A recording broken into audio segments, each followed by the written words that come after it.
하나님께서 우리에게 주시는 말씀, 구약성경 이사야 43장 14절에서 21절까지 말씀입니다.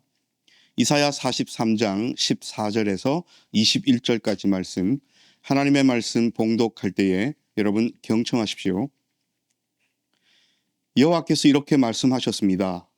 여러분을 되사시는 하나님, 이스라엘의 거룩하신 하나님이 말씀하셨습니다. 너희를 위하여 내가 바빌론으로 사람을 보내겠다. 내가 모든 문 빗장들을 부수어 버리겠다.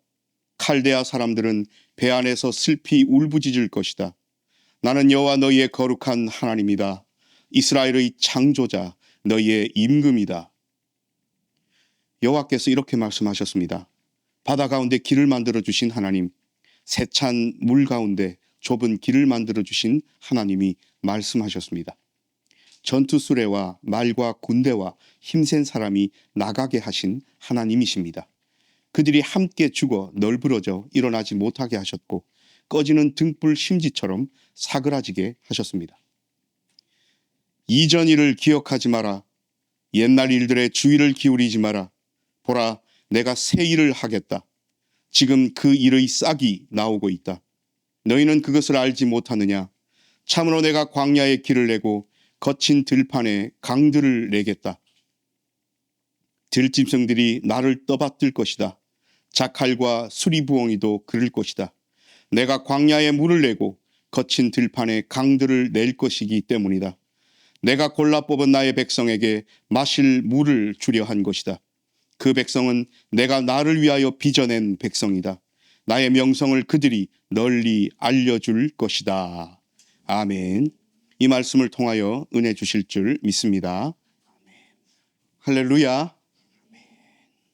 사순절 다섯째 주일이고요. 하나님께서 오늘 우리에게 이사야 43장 말씀을 주셨습니다.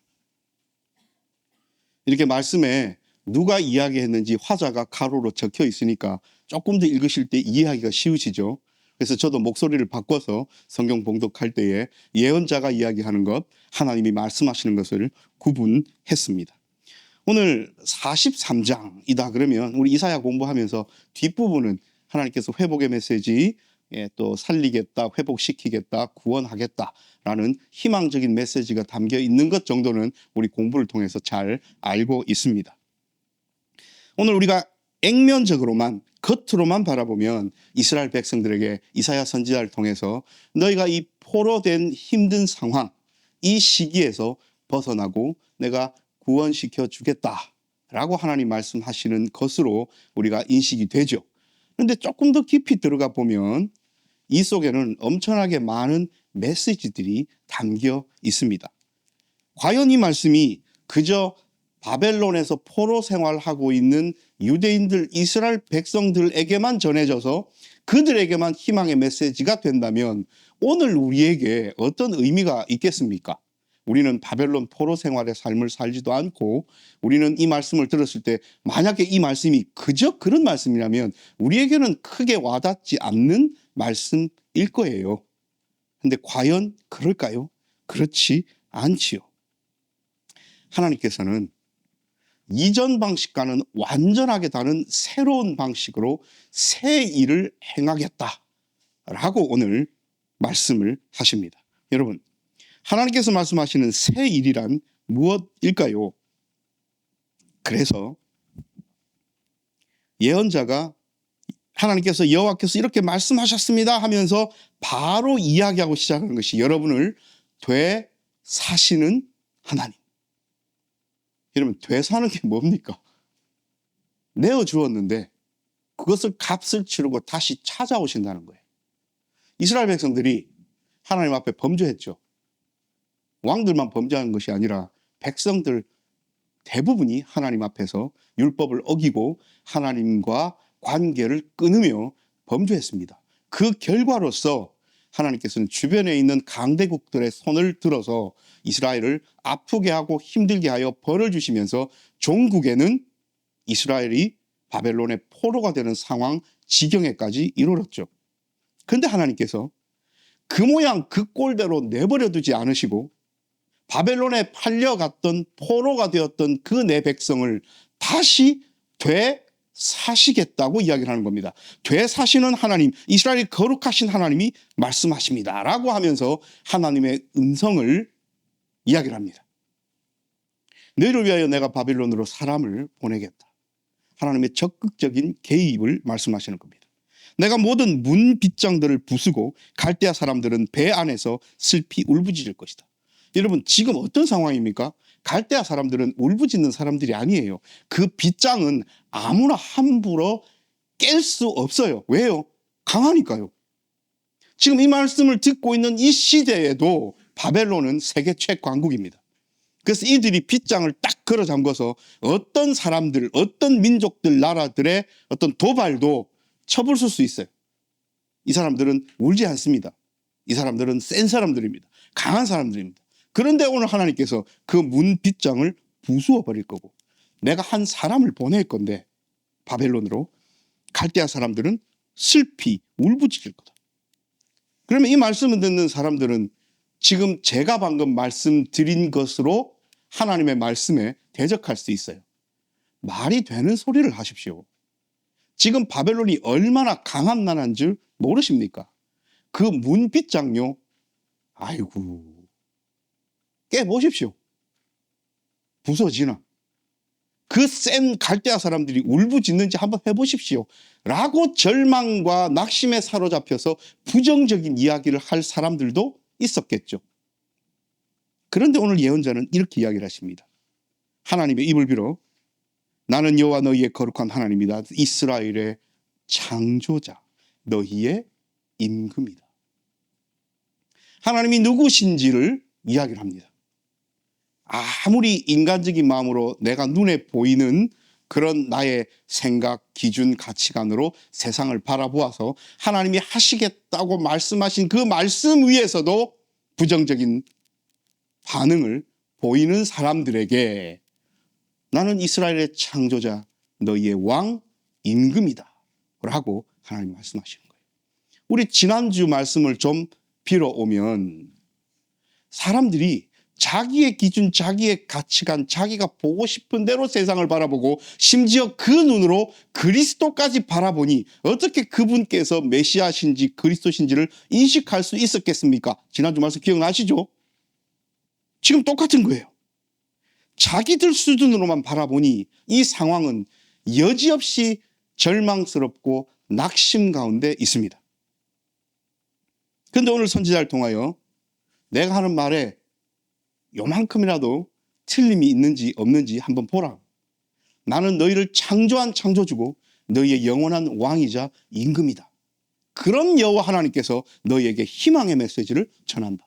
바벨론의 문 빗장은 부수어질 것이고 그들은 슬피 울 것이다. 한번 봐봐 라고 오늘 하나님께서 말씀하시는 겁니다. 그러면 여러분, 이런 말씀을 들었을 때에 이 말씀을 듣는 그 당시 유대인들이나 이 말씀을 힘든 삶 가운데 살아가는 우리에게 주셨을 때 우리는 어떤 태도를 취해야 되겠습니까? 하나님, 지금 내 형편을 한번 보십시오.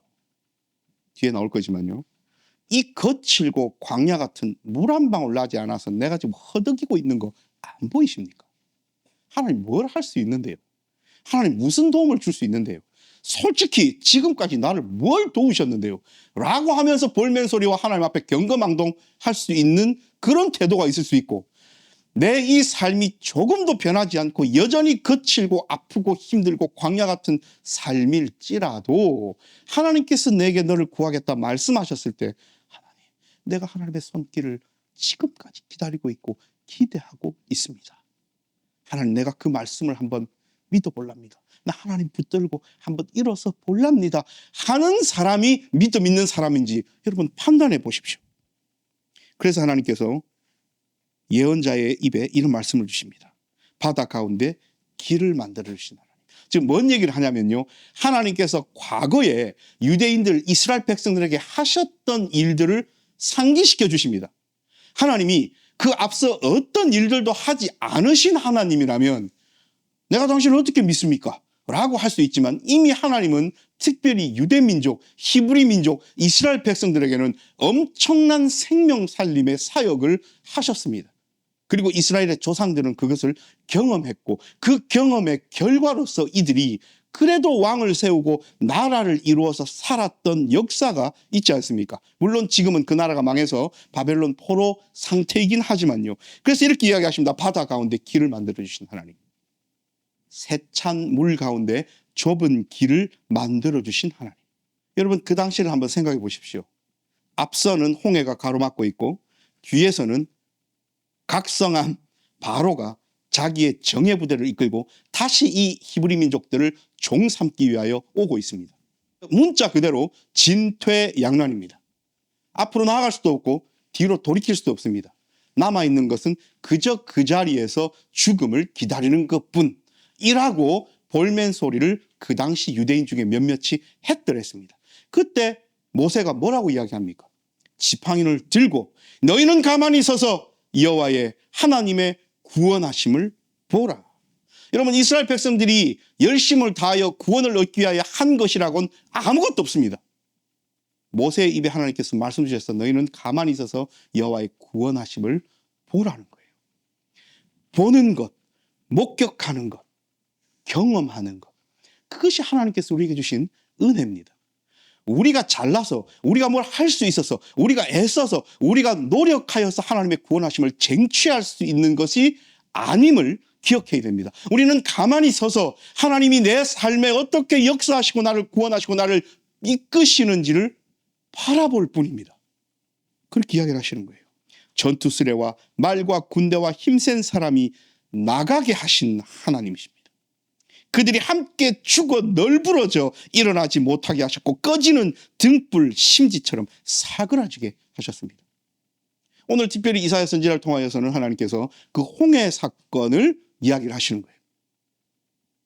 바다 가운데 길을 내셔서 건너가게 하시고 그 뒤를 쫓는 파라오의 군대들은 죽어 널브러져 흩어지게 하신 하나님을 기억하라는 겁니다.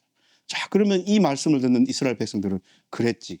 내가 경험하지는 않았지만 내 조상들로부터 대대로 내려오는 그 말을 들어보니 하나님은 우리의 조상들을 그렇게 구원하셨지. 만약에 그때 하나님께서 우리의 조상들을 구원하시지 아니하셨다면 지금 나는 없지.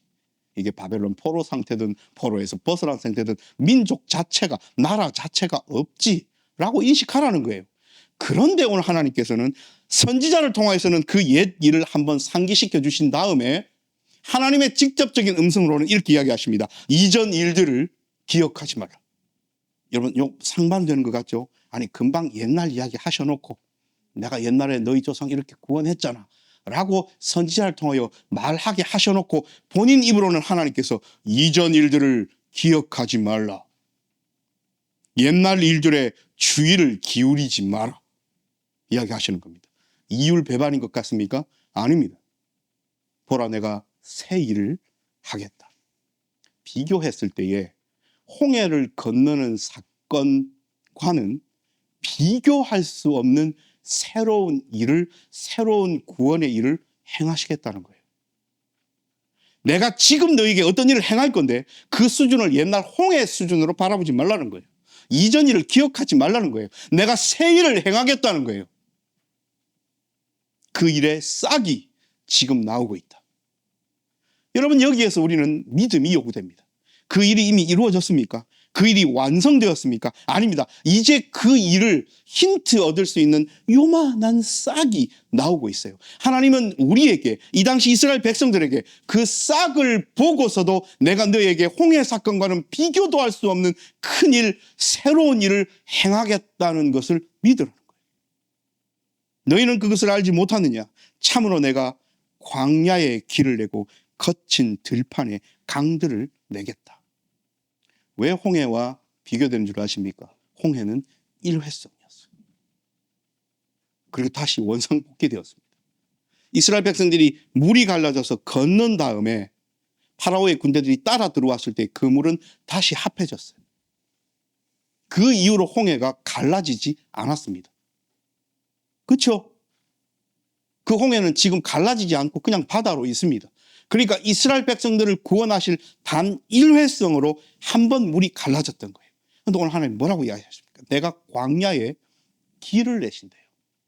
여러분, 길을 한 번 내면 그 길은 한 번 생겼다가 없어집니까? 아니요. 그 길은 끝까지 길로 남아 있습니다. 거친 들판에 강을 내시겠다는 거예요. 여러분, 길을 내어놓으면 그 길 따라가면 길 잃어버리지 않고 방향을 잃어버리지 않고 목적지로 갈 수 있지요. 하나님께서는 그런 길을 영원토록 내어주시는 거예요. 여러분, 거친 들판에 강이 한번 생기면 많은 사람들이, 많은 동물들이 그 물로 인하여 식물들이 생명력을 얻고 그 강 따라 번영하는 일들이 일어나지요. 어제 생겼다가 오늘 없어져 버립니까? 강이? 그렇지 않습니다. 그래서 그렇게 광야에 길을 내고 거친 들판에 강을 내신 하나님 앞에 누가 와서 감사하다고요? 이 거친 들판에 광야에 길이 없어서 내가 어디로 갈지도 몰랐고 물 한 방울도 없어서 죽을 수밖에 없는 이런 상황에서 내가 걸어 나아가야 할 길을 내어주시고 내가 먹고 살아갈 강을 주시니 하나님 감사합니다 하고 누가 온다고요? 들짐승들이 나를 떠받들 것이고 자칼과 수리부엉이도 그럴 것이다. 내가 광야에 물을 내고 거친 들판에 강들을 낼 것이기 때문이다. 동물들도 하나님을 떠받든대요. 하나님을 찬양하고 예배하고 경배한대요. 왜요? 살려주셨으니까요. 내가 골라 뽑은 나의 백성에게 마실 물을 주려 한 것이다. 내가 골라 뽑은 내 백성에게.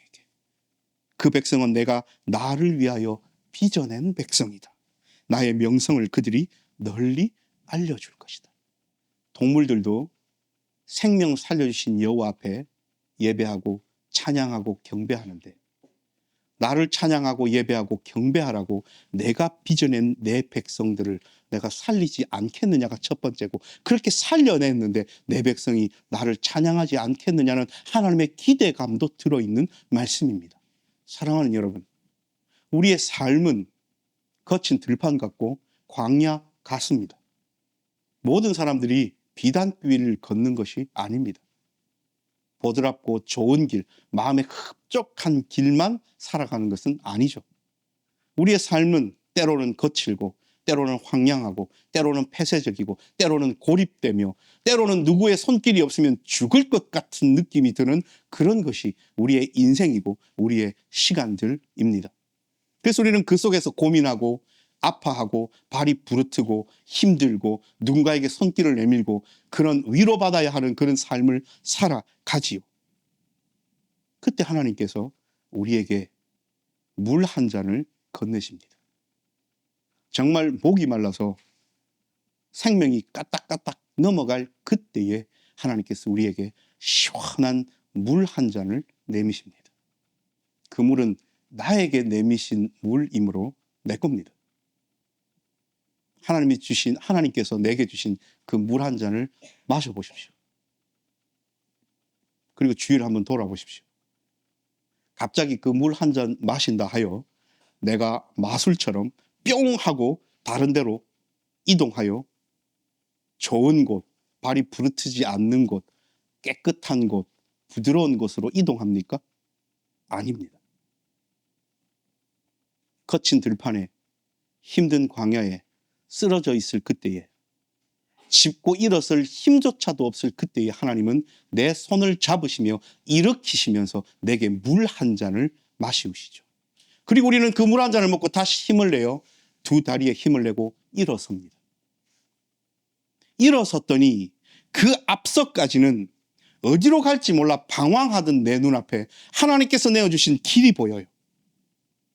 여전히 거친 광야이지만 그 광야 위에 하나님께서 내신 길이 있어요. 그 길 따라 걷습니다. 물 한 잔의 효과는 금세 사그러들겠죠. 또 물이 먹고 싶고 또 뭔가 음식이 먹고 싶어요. 이제 눈을 들어봤더니 이 거친 들판 광야에 강이 흐릅니다. 그래서 우리는 마음껏 그 강으로 달려가 다시 하나님께서 허락하신 생명수를 마시고 힘을 얻어 내가 나아가야 될 그 길을 묵묵히 걸어갑니다. 여전히 내가 선 이곳은 광야이고 거친 들판입니다. 오늘 하나님께서는 이사야 선지자를 통하여 이 말씀을 주시는 겁니다. 예수를 믿는다 하여 부귀영화를 갑자기 누리고 예수를 믿는다 하여 아팠던 몸에 있는 질병이 바로 나아버리지 않습니다.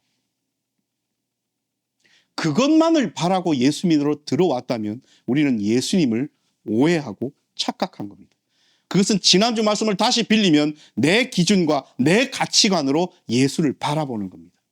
묵묵히 예수님을 주님이다, 그리스도다, 메시아다 고백하면서 발이 부르트는 이 거칠고 힘든 광야 같은 삶을 살아갈 때에도 오직 예수님을 바라보면서 살아갈 수 있는 것, 그 자체로서 하나님이 내게 주신 복이다 라고 인식하는 그 사람이 천국 들어갈 자격이 있는 거예요. 그래서 예수님은 이렇게 이야기하십니다. 마음이 가난한 자는 복이 있나니 천국이 저희의 것이다. 사랑하는 여러분, 하나님께서 우리의 삶 가운데 함께 하심을, 동행하심을, 물 한 잔 건네심을 저와 여러분은 인식하고 살아갑니까? 쓰러져 죽을 것 같은 내 삶에 손잡아 일으키시면서 물 한 잔 건네시는 하나님의 그 크신 새로운 창조 같은 그 새 일들을 경험하면서 사십니까? 이것이 하나님께서 우리에게 주시는 새 일입니다. 새로운 일입니다. 과거에 우리는 힘든 일, 아픈 일, 어려운 일, 극복하기 빡신 일이 생기면 뭐부터 합니까? 부정적인 말부터 쏟아내는 거예요. 나는 삶이 와 이렇노? 도대체 나는 뭔 죄를 지었길래 내 삶은 이렇게 어렵고 힘드노? 왜 내 삶은 날마다 안 되는 것 투성이고 나는 도대체 뭘 해야 되노? 라고 하면서 누군지를 모르는 그런 방향을 향하여 부정적인 얘기, 볼멘 얘기, 아픈 얘기, 이런 얘기들을 쏟아낸 것이 우리의 과거였다면 지금 예수 그리스도를 만난 삶을 살아가는 우리의 삶은 결단코 그렇게 되어서는 안 됨을 오늘 이사야 선지자를 통하여 하나님께서 말씀하시는 거예요. 이것이 하나님께서 우리에게 하신 새 일이십니다. 그러므로 새로운 창조를 입은 우리는, 우리의 입술은, 우리의 삶의 자세는, 우리의 삶의 방향은 생수를 그득 담은 통을 들고 기쁜 마음으로 발랄한 발걸음으로 얼굴에 미소를 띠고 하나님의 손을 잡고 나아가라 하신 그 방향의 길을 따라 발걸음 가볍게 나아갈 줄 아는 자, 그렇지만 눈을 들어 돌아봤을 때 여전히 우리가 가고 있는 그 길은 광야 한가운데임을 알기에 더욱더 마음을 붙잡고 나아갈 줄 아는 자, 하나님은 이 사순절 다섯째 주간에 반석이 빛된 교회 성도들이 그런 사람들로 살아가기를 바라고 계십니다. 사랑하는 여러분, 하나님이 이렇게 이야기하셔요. 반석이 빛된 교회 성도 한 사람 한 사람은 내가 나를 위하여 빚어낸 내 백성이다. 나의 명성을 그들이 널리 알려줄 것이다. 여러분, 하나님의 명성을 널리 알리는 방법은 무엇밖에 없는 줄 아십니까? 새로운 창조물답게 새 일을 경험한 사람답게 광야와 어렵고 거친 들판 위에 있음에도 불구하고 다른 사람들처럼 낙심하고 실망한 삶이 아니라 발랄하고 기쁜 마음으로 가벼운 발걸음으로 생수를 들고 하나님 손잡고 나아갈 줄 아는 자. 저 사람 와지 즐겁노? 지 형편이 즐거운 형편이 아닐 건데 저 사람 왜 저렇게 밝노? 지 삶이 밝은 것만 있는 것은 아닐 건데 라고 세상의 기준으로 인식하여 우리를 바라봤을 때 우리가 이야기할 거리들이 생기잖아요. 맞아요. 내 삶은 여전히 발이 부르트고 여전히 광야 위에 있고 여전히 걸친 들판에 있지만 당신이 경험해보지 못한 새 일이 내 삶에 있습니다. 그 일이 뭔데? 하나님께서 주시는 생수를 마셔보셨습니까? 하나님께서 내신 그 길의 방향을 알고 걸어가 보셨습니까? 그러므로 나는 기쁩니다. 그러므로 나는 즐겁습니다. 그러므로 나는 밝은 채 살아갑니다. 그것으로 하나님은 나의 명성을, 하나님의 명성을 세상 온 사람들에게 밝혀줄 내가 빚은 내 백성이다 말씀하시는 거예요. 사랑하는 여러분, 반석이 빛된 교회 사순절 다섯째 주간을 이제 보낼 거고요. 다음 주일은 고난주일, 종려주일입니다.